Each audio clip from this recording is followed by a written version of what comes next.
This is The Resilient Life, where we believe that every human will struggle in this life. Our challenge is to struggle well. I'm Ryan Manion. I lost my brother to war, my mom to cancer, and I'm the daughter of a retired Marine. I'm also a wife, mom, author, and president of one of the nation's leading veteran service organizations. Join me and some incredible guests as we explore the value of struggling well through life's inevitable challenges. Welcome to another episode of the Resilient Life podcast. I am super excited for today's guest. Joe Cardona is a long snapper for the New England Patriots, but most importantly, played on my favorite football team, the college football team for the United States Naval Academy, a graduate of 2014 or 15, Joe? 2015. 2015 from the Academy. And we're thrilled to have you on the Resilient Life. Thanks for joining us. Yeah, no, I appreciate you having me. It's a pleasure and an honor, obviously. And I'm pumped.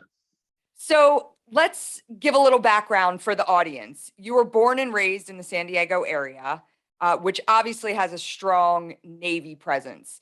Did that influence your decision to go to the Naval Academy? And what ultimately led you to Navy? Yeah, growing up in San Diego, you're essentially surrounded by the military, and I think that was my, initial introduction to the military. My dad was an enlisted sailor, reservist, DoD civilian. I grew up going. When I went to work with my dad, it was going to ships and going and being on base and all that stuff. So I was ingrained in that. You grow up in San Diego, you see the ships, you see fighter jets overhead.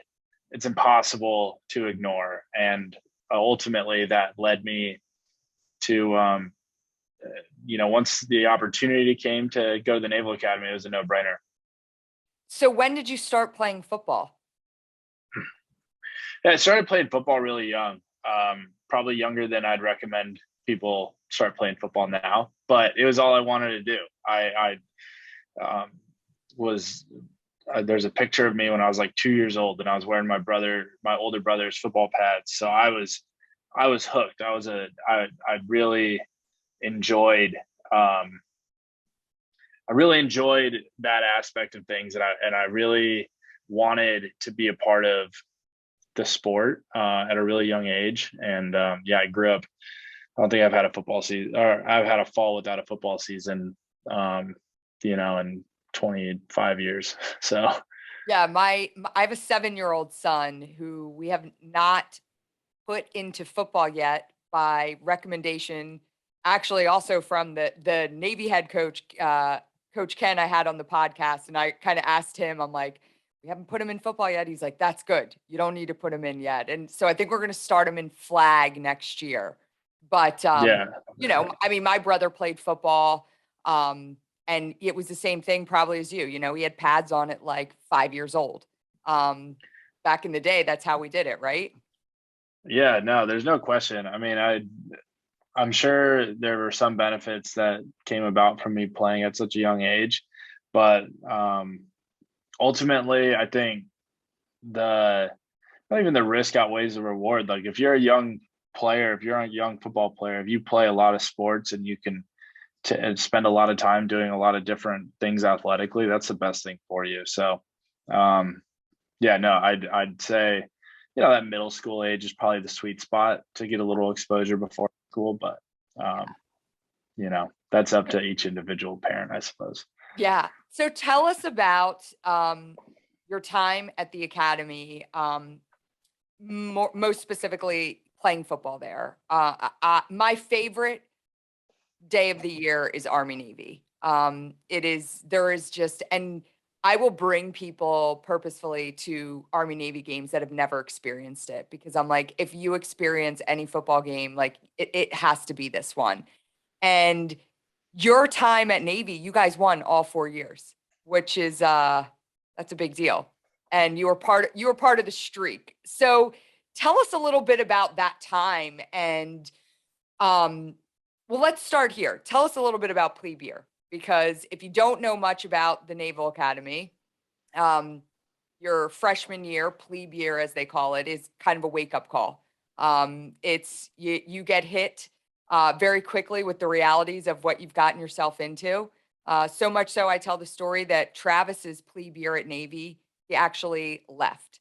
He left in December and quit the Naval Academy. Ended up going back, but that's just how challenging it is. So, what was it like for you when you first stepped on the grounds in Annapolis?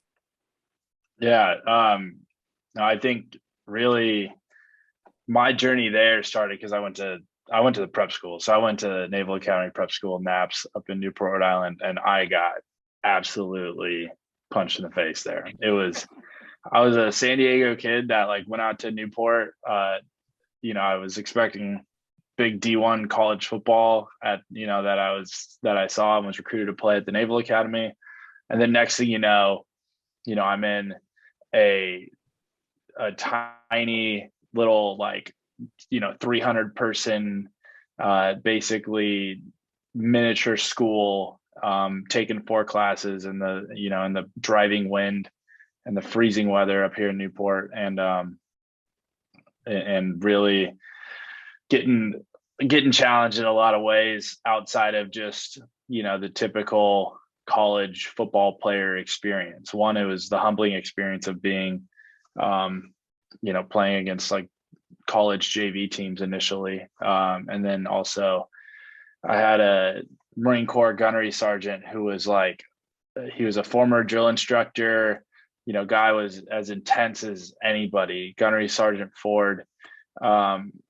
And he was a hard ass, and he really trained me up. And I'd say that experience, it prepared me for plebe year, certainly. But I'd say plebe year was a challenge in itself because, you go through plebe summer, and that's the basic military training, indoctrination phase into the Navy.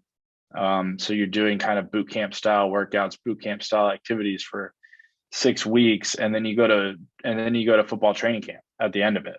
And I think as an athlete, it's not so much that the workouts are necessarily challenging during plebe summer, but they're changing the way in which your body is structured a little bit. You're running 7 miles instead of 70 yards. Like, it's a totally different way of training. And I played right off the bat at the Naval Academy. I earned the starting job, but I wasn't in real shape because I had just gone through plebe summer.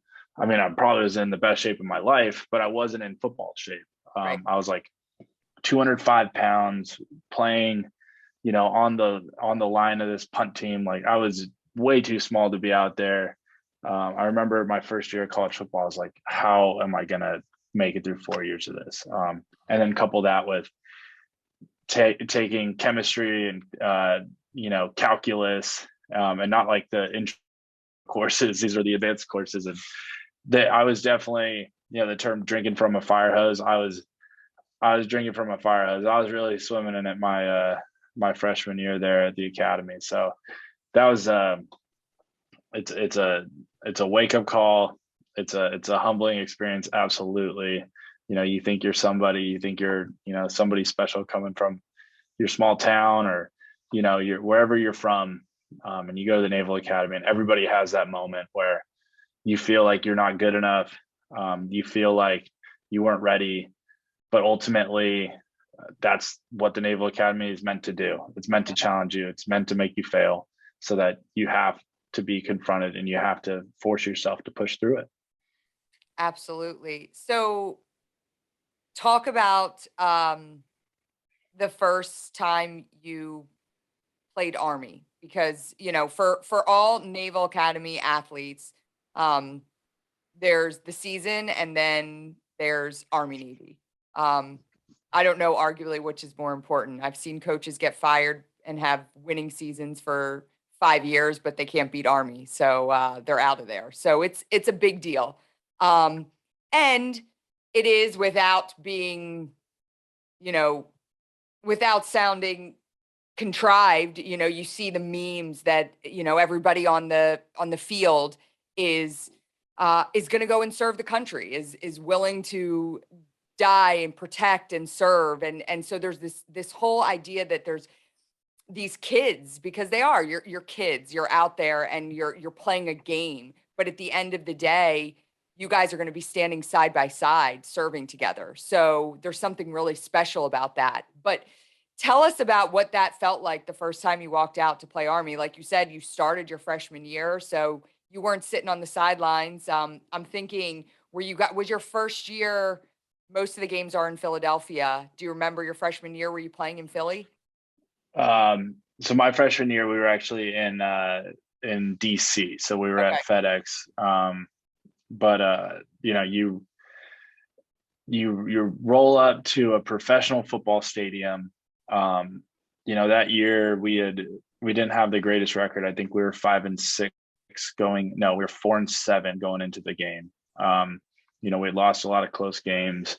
But Navy football seasons are defined by playing Army Navy, and that. And when you're 4-7 going into a 3-week, they call it Army camp. So it's just like football, just like training camp at the beginning of the year. You just started over again, but with cold weather, and it's the hardest, most arduous practices of the Navy football season because you're preparing for that huge game.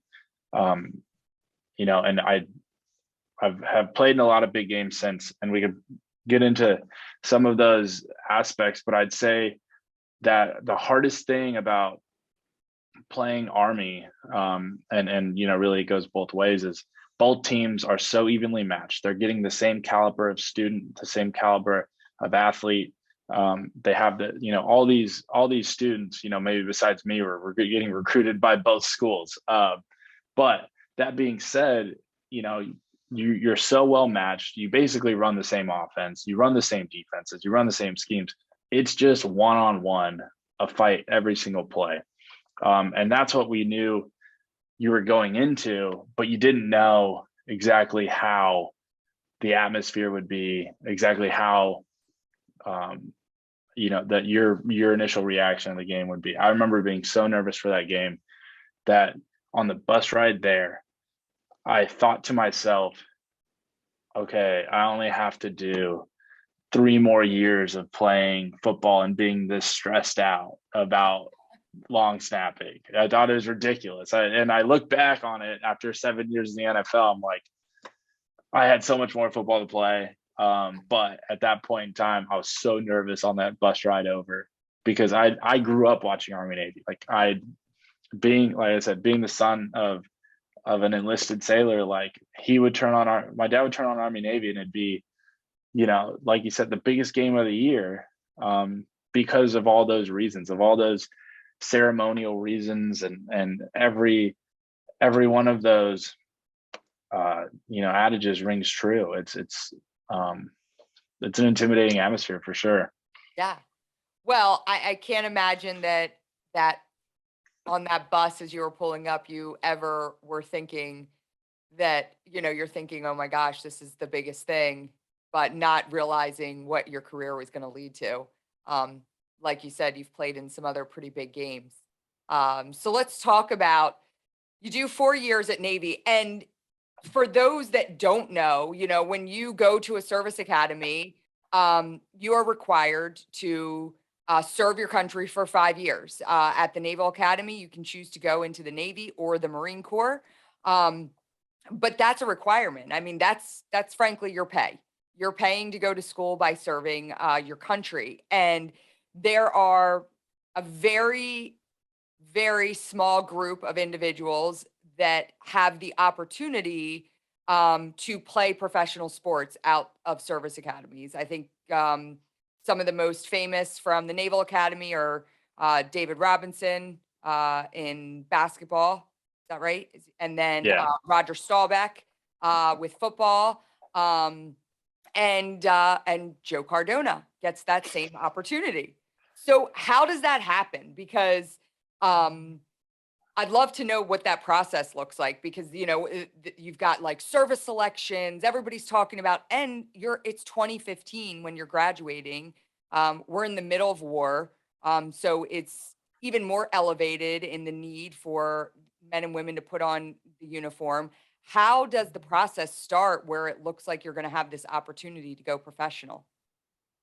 Yeah, no, and I mean that's a great question. And there's a lot of times that I didn't ever think I'd play in the NFL. I was like I alluded to earlier, I was an undersized, niche position. Didn't even get recruited to come play at the Naval Academy directly. I had to go to the prep school. Like never once did I ever think I would play in the NFL. Just point blank, like I never thought I would ever see a down in the NFL, and going to the Naval Academy was my way of, you know, fulfilling this goal of service, of becoming an officer, and really, elevating, my career personally, as from what a 18-year-old can understand. I knew essentially from talking to my dad is he was enlisted. He's like, you go to the academy, you become an officer, but you don't just become an officer, you become an officer that graduated from the Naval Academy. And I understood that at the very least. Now there was a couple moments throughout school that I started as a freshman. Football was still moving really fast for me. And then I continued to play, continue to get better and improve. And then it was around, my right at the beginning of junior year, we take physicals to see, what we can and can't do in the service. They're called pre-commissioning physicals. Now, I said I grew up in San Diego. I grew up around Miramar and all the jets flying over. That's what I wanted to do. I didn't really tell a lot of people because you had to get really good grades, and I wasn't getting really good grades. But I was hoping that I could be, a jet pilot one day, get an aviation contract, and go down to Pensacola and and fly jets one day. Now, during that physical, they looked at me, they took all my measurements, and they said, you can't be a jet pilot because your torso is too long, and if you have to eject, maybe not all of you is going to make it out. And they alluded to my essentially, yeah, something would come off on the exiting a cockpit, and I was like, okay, understood. I don't want to do that. I get it. I don't fit. There are taller pilots than me. I just, whatever proportionality didn't work. But it was at that moment I kind of started looking around. I was like, all right, well, I got to figure out something else to do. Because what I came here to do is not fitting, the plan. But I looked around college football. I knew I'd just started for 2 years, and then I started comparing myself to my peers, and I said, I'm probably better than these guys. And at that point, I started comparing myself to guys in the NFL. I was like, all right, I'll have to gain some weight, but I think I got the physical tools to do it. So that was the moment I kind of realized I could physically play in the NFL. And I just wanted to prepare myself physically in ways that weren't a detriment to my, overall service goals, and graduating and all that. Prepare myself physically to play in the NFL. And, I'm gained some muscle and, got faster and got stronger. And I think overall, that's not usually a bad thing in the military. So nobody really noticed, but I ended up getting some scouts that had my attention, that were I was on their radar, some NFL scouts, and kind of one thing led to another. Into my senior year, had a good year, and that's when I got invited to the Senior Bowl, then the NFL Combine, and then it was real. And it was like, wow, I could do this. I don't know if I'm going to be allowed to, Right. but I could.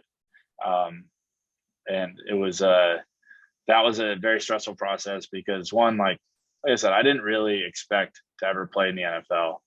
And, if they came to me and said, hey, you got to choose one or the other, all right, no big deal. I came to the academy, I'm going to put my uniform on and we're headed out to wherever you send me. I knew that was what I signed up to do. There's no question. And so then a couple weeks before the draft, Coach Belichick got in contact with me, basically told me a few details to, what could happen in the draft, what could happen, like what might happen, what might not happen. But that kind of laid the groundwork, and the Navy looked at it and said, look, if you're on the field and you're playing, like, we're going to give you a shot. You're right off the bat. Like, we're gonna try to make it work if it's a guaranteed thing. I mean, I'm a long snapper. There's only one per team, Right. so if I made a team, I'd be on the field. I ended up getting drafted in the 5th round to the Patriots. They stationed me in Newport, Rhode Island, kind of a normal temporary assigned duty that they give recent graduates. For a lot of people, I was back up here helping out at the prep school, and I was driving between Foxborough and Newport, working basically 2 jobs for my entire rookie year. So it was a long, stressful year, but after that, they decided to put me in the reserves. So it's been a little bit more hands off. Got a reserve job. I'm a reserve supply officer. I take a lot of pride that I still get to wear the uniform, that I still get to do that job. But ultimately, it was never expected. This path, this route, and it's crazy that it's still happening. I look at it every day as like, I got to earn it on both sides. I have to learn as much as I can from the military and take it back to football, and I got to learn everything I can from an elite organization like the New England Patriots and take it back to my sailors, and hopefully make the people around me better. Yeah, and it's interesting because not only do you get drafted, but you get drafted to the New England Patriots. I mean, a dynasty, right? I mean, if you're going to get drafted to any team, wow. And I often think about, you still are in the reserves. So you still are required to serve. I'm talking to you today from reserve duty. Yeah.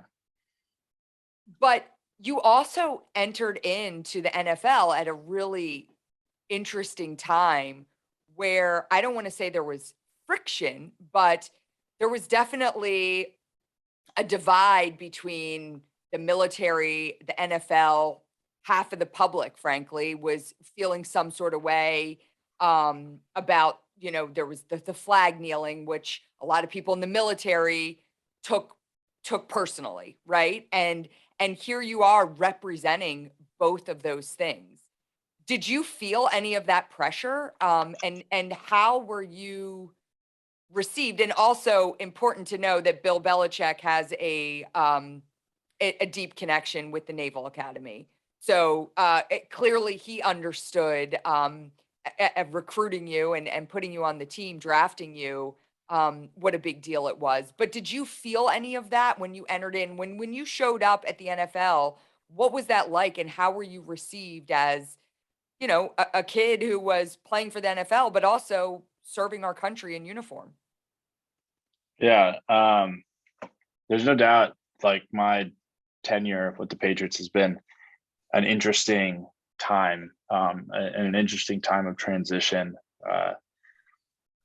We've been in some different, I want to say they're almost, it's like a media constructed battle between, this whole flag kneeling thing and, and veterans in the military. But for me, we can look back and say, hey, this is what's come of it. This is the good that's come of it. This is the, not so good that's come of it. And we're going to come together and we're going to improve as everybody. But in the moment, here I was kind of torn between 2 different sides. I felt a lot of obligation to my brothers and sisters in arms and the veterans that were upset, and rightly so. They absolutely had a justifiable reason, and I feel a lot of pride whenever I get to be out there on the field for the national anthem, or morning colors, goes here on base, or evening colors. You stand at attention, you salute the flag. But as a service member, you also, you raise your right hand and swear an oath to protect and defend the Constitution of the United States. And ultimately, that is what carries more weight, because that's an oath that you actually, that's what you signed up for. And that means that, no matter what your personal feelings are on the matter, that First Amendment right is still protected. And as a service member, it's still your right. It's that's your obligation first and foremost, is to protect that free speech and to protect those that want to exercise that speech. So, ultimately, my teammates were super receptive of the fact that I have regulations that I have to follow, and we, talked about presenting a united front as a team. And when I'd said, "Hey, look, I have to, stand at attention, because that's, who I am as a military officer. That's protocol and decorum, and that's what I do." They all understood, because I told them, "Hey, look, anybody who wants to protest and to use their voice, I absolutely support you, and I'll fight and die to defend that right." But for me personally, like, I have to stand, because that's who I am. And they were all super receptive, super supportive, and ultimately, I think we've moved forward as a great NFL culture, but also as like a greater societal culture because of it. But yeah, that was an interesting time, kind of having my foot in both doors there, and being a member of both of these elite institutions, that were in the middle of this culture war. So that was interesting for sure. Yeah.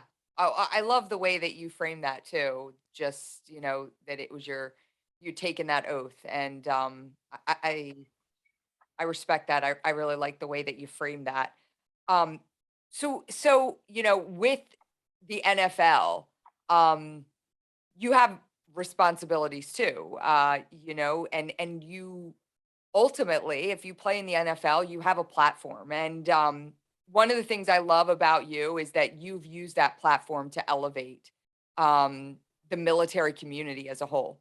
If you follow Joe on social media, um, you're an NFL player, but you also know you are supporting veterans' causes, veterans' issues. And I think that it's super important for us to take kind of the background that we represent to any organization and be able to use that and use that for good. And, what ways do you see you serving as an example to your peers in the NFL? Like, have you seen them be receptive to your platform? You talked little bit about like they respected your decision in during, the issue of the kneeling for the flag, but overall, do you feel like you've been successful in using your platform to bring more awareness to the military community as a whole? Yeah.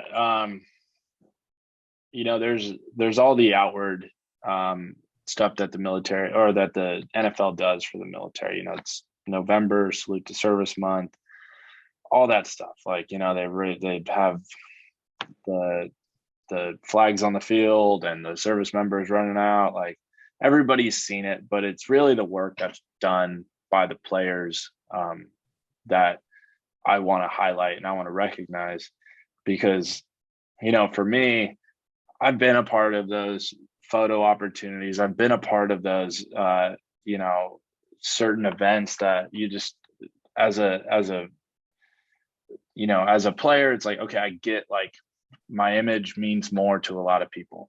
But as a person and as somebody who's in this military community, who serves and, who associates himself with a lot of veterans, is from a military family, feels very strongly to support Gold Star families and to be there for everybody who's,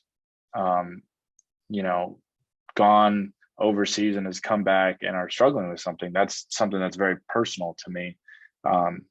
And that's something that I've been able to express to my peers in the NFL. And every opportunity I get to talk to my my buddies, it's not, oh hey, like what kind of guns do you shoot or like stuff like that. It's hey, what's going on, with the mission, what's going on over, overseas, what's going like, and there's a lot of nuanced conversation that happens, because they know I have, a background in it, and because every time I get an opportunity, I ask them to talk to, their family members that are veterans, and not just about football. Talk to them about what they did. Talk to them about what their buddies did. Um, get a more personal and intimate relationship with, our military members, so that you can actually help in ways that are more than just an NFL player's image helping. It's doing the real work, because that's what's actually meaningful. Yeah. You did something for us a few years back. They do the Cleats for a Cause, I think that's what it's called, campaign, where all the NFL players get to wear cleats. They pick the nonprofit, and then the cleats go on auction. And you did some really cool Travis Manion Foundation cleats. And we put them up on auction afterwards and sold them for thousands of dollars. And the gentleman who ended up winning them donated them back to the Travis Manion Foundation. So basically, he made a really awesome contribution and then left the cleats. And we actually have the cleats in our headquarters outside of Philadelphia. We have them in a box. They're we sent them to be put together real nice, and it's awesome. So, and everybody that walks in, and they're big cleats, and people are like, "What are those?" And we share the story of how you did that for us. But um I love the idea, when you think about, again, you're playing for this dynasty, which is the New England Patriots. I mean, it is, love it or hate it, like, you've got to respect the New England Patriots for everything that they have accomplished. And just this idea that you have that platform and you continue to use that, I think it's so important and it's so appreciated. And I know that the military community, most especially, appreciates that you keep bringing awareness to that. So I thank you for that. All right, I have a couple like fire questions for you. Sure. When you were young, did you have heroes who played professional sports? You talked a lot about your dad. So I imagine if I were to ask you who one of your heroes was, it would be your dad. But outside of him, who were your other heroes? Who were you looking up to as a kid? Hmm. Yeah. I mean, I grew up there in San Diego, so a lot of Chargers. I'd say Junior Seau was probably, one of my favorite players growing up. He was from San Diego, so another guy. And then, yeah, I'd say,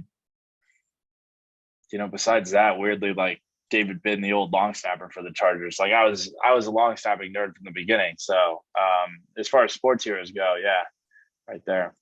Okay. And then you hear a lot about military analogies in football movies and commentary. So I wonder which of those are actually true.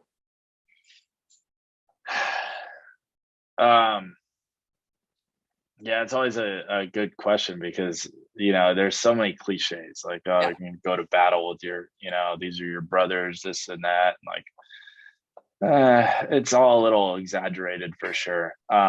But I would say the biggest parallel between the military and football is that, we have a mission to complete. A lot of planning went into it. And ultimately you have to do your part, to support the overall thing. It's not going to be flashy sometimes, but at times people are going to need to make big plays and make big things happen.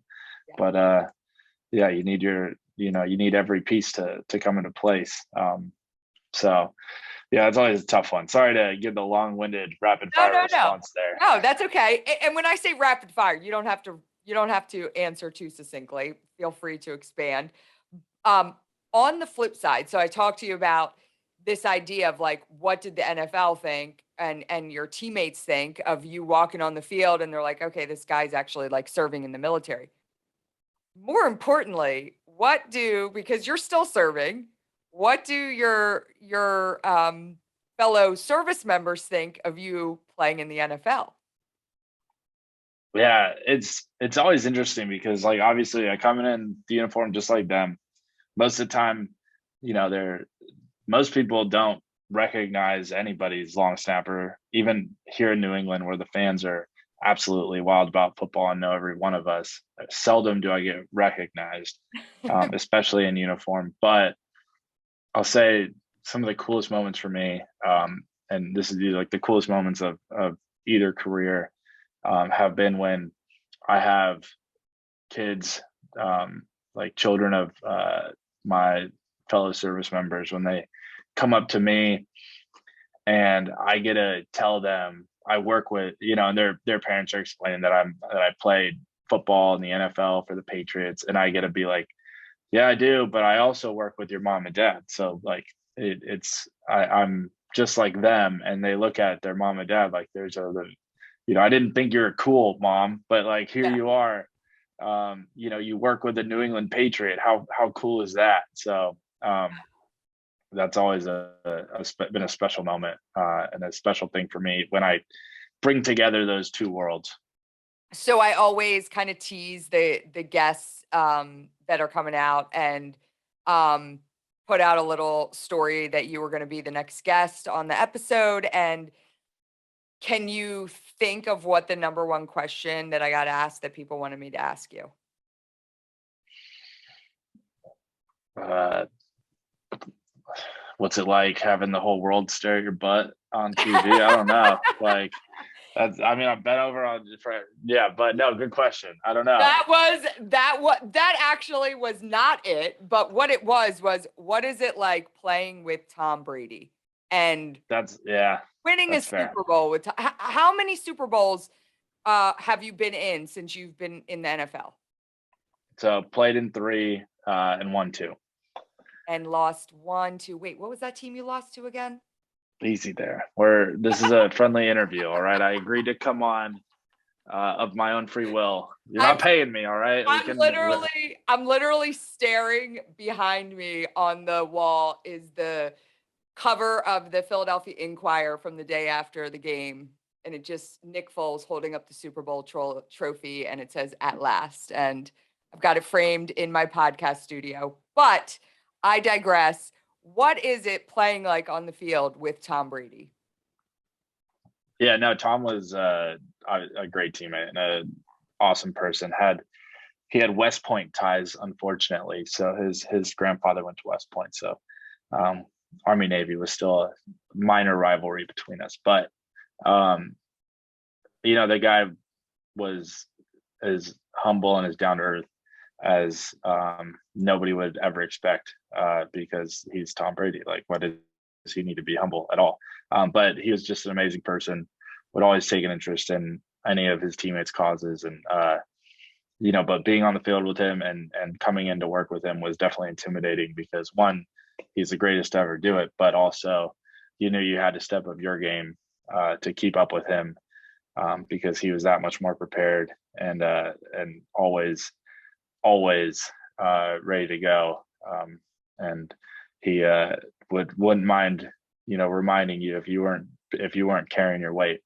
Yeah. I mean, as a diehard Philadelphia Eagles fan from the day I was born, I still and I will say that most reasonable Philadelphia fans, and we have a lot that aren't that reasonable, but most reasonable fans have the utmost respect for Tom Brady at the end of the day. Rivals when he was with the Patriots, but I mean, how can you not just respect his work ethic and everything he puts into the game? It's pretty awesome.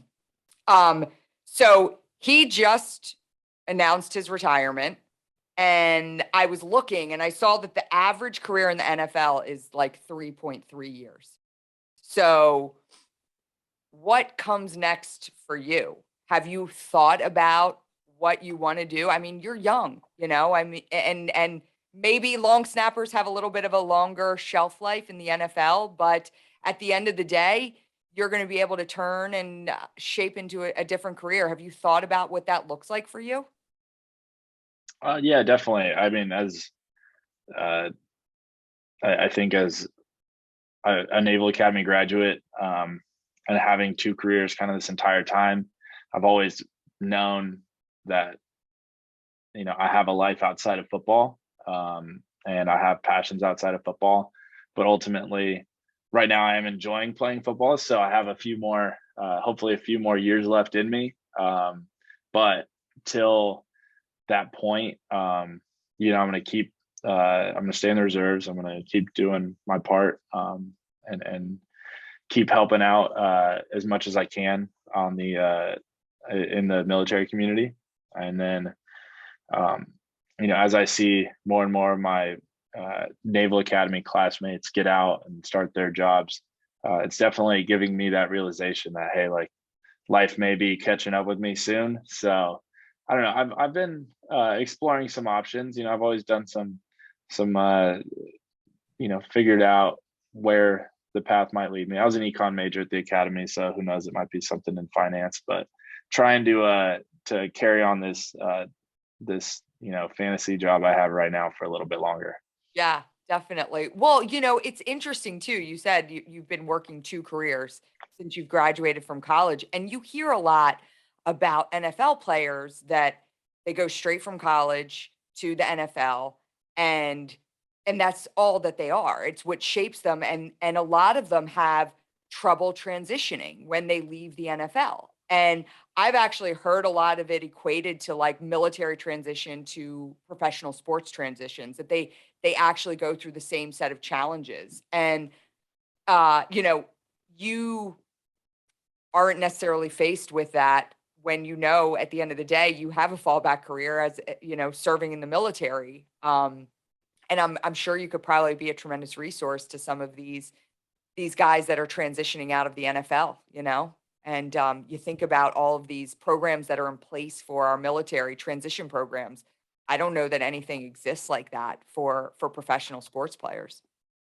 Yeah, and I think the hard part is there's not, when you're in the NFL, especially for a guy that probably is going to be around that, average, that 3 years, and three games or whatever it is, your life is focused on football 100%. You have to be, or else you're not gonna last. It's a career that requires 100% of your attention, especially in that, those first few pivotal years. So I think guys are coming in, and they're open to having conversations about what's next, and having conversations about investing smartly, and doing the right things along the way. But at the end of the day, like, a lot of people just have to keep their head above water in the building, and make sure they have a job. So it's tough for them to do all those steps to focus on what's next. And there absolutely is a parallel between that and the military, because when you're in the military and you're wearing a uniform every day, you have to focus 100% on that job, or else there are serious and severe consequences if you aren't given that effort. And I'd say the more that the veteran community can help our heroes transition, and we can learn from that, and we can find best practices, the better it's going to be for every other group. When we realize, when you go from something that's very high speed and it's very exciting to stepping back into civilian life and to a corporate job or something like that, it's just different, and you have to be there to support people in that transition. I always say that there is so much that our population, our public can learn from the military community, whether it's transition, whether it's how to work together. You look at the military community, and I always say, it's like the grand experiment. How do people come together from all different backgrounds and accomplish a common goal, right? And how can we take that practice and move it outside to like the civilian world? Imagine if we were able to do that. So this is just another piece of another way that our public can learn about how to successfully transition into new things. And again, our military community can play a pivotal role in that.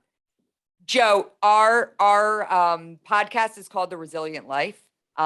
It's about moving forward. It's about overcoming life's challenges. It's about getting up when life pushes you down. When you look at what it means, this word resilience, what does living a resilient life look like for you? Yeah, I think resilience, it's definitely played a pretty serious role in my life. I was very fortunate for a lot of factors growing up, and where I did, growing up and being at least afforded the opportunity to pursue my goals and be able to focus on them. But it wasn't without pitfalls along the way. I there's there's been plenty of those humbling experiences for me where I had to take a step back and reassess and figure out how I'm going to move forward. And they've been numerous throughout. Having to specialize and become a long snapper, and then having to be not be able to be a fighter pilot, just based off of something I can't control, and then having to reassess and not knowing whether I was going to play in the NFL, and then ultimately the challenges professionally that I faced in the NFL and the challenges professionally that I faced in the military, and and the balance of the two really. It's been a difficult road. I mean, it's still been a very it's been a very fun one. But what's there, without a little bit of struggle, and without things being difficult, I'd say, what's the point? You got to have those experiences, and you got to show resiliency to have a meaningful life. And I think that, and I choose to put myself in those challenging situations sometimes, and I kick myself for doing it sometimes, that I take too much on my plate. But ultimately, like I said, what's the point if you're not challenging yourself? Yeah, I love that. If you're not putting yourself in challenging situations, then what is the point? In order for us to live our best life. So, Joe, thank you so much for your time. Thank you for all you do to serve our country. Thank you for your contributions to the NFL. I love watching you play. I always, every time the Patriots are playing, I'm like, I know that guy. That's my friend Joe. And thank you for continuing to use your platform and to bring awareness to our military community in the position that you have now. And I hope you continue to do so. We'll continue to follow your career. And thank you most especially for joining us on the Resilient Life podcast.